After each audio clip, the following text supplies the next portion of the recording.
ملاك الدلاعي مديرة حبس منوبة.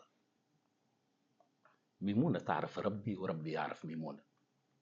انت فهمتني بالكدا على شنو قاعد نتكلم.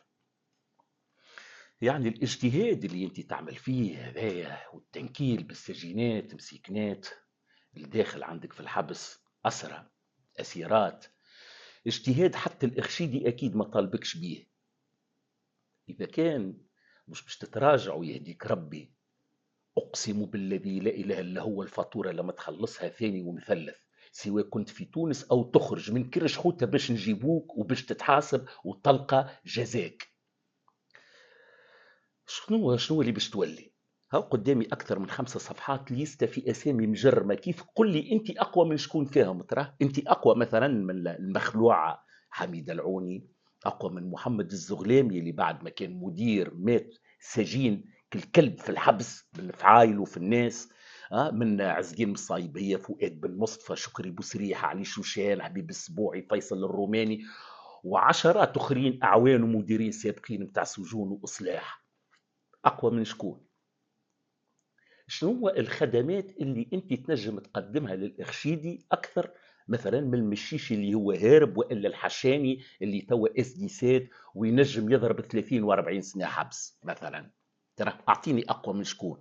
أقوى من كمال الفقيه اللي وزير الداخلية وقبلها والي وخدم له حملته الكل وخيره سابق معاه ورده رئيس ولا زوجته؟ اقوى من امل موسي، اقوى من نبصيه وزيره الماليه اللي توا اس دي سات وتنجم تضرب 30 و40 سنه حبس؟ وين باش تفلت؟ اكثر من 20 والي ومعتمد. هاي 4 ايام التالي 3 قضاة جدد يهربوا للدوحه بعد ال9 اللي هربوا. اقوى من شكون انت؟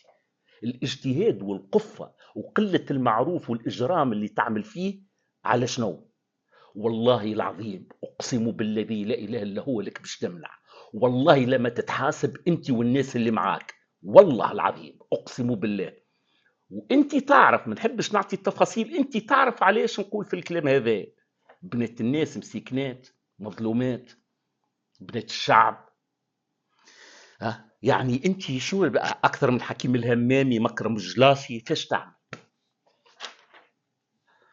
رد بالك انت وبارشا زقافنا اخرين. نطلب منكم حويجة برك، عاونونا بحاجة واحدة، عاونونا ان غدوة على الأقل نلقاو لكم أعذار، خليولنا وجه، خليولنا وجه باش غدوة نجموا ندافعوا عليكم وقت اللي الناس تحب تنتقم منكم وتنكل بيكم. وقت اللي الناس يحبوا ينكلوا بيكم خليولنا احنا وجه على الأقل باش نكذبوا وندافعوا عليكم. شوية تسكروا البيبان والشبابك الكل وتسكروا الثنايا تسكروا فيها على رواحكم. ومن أنظر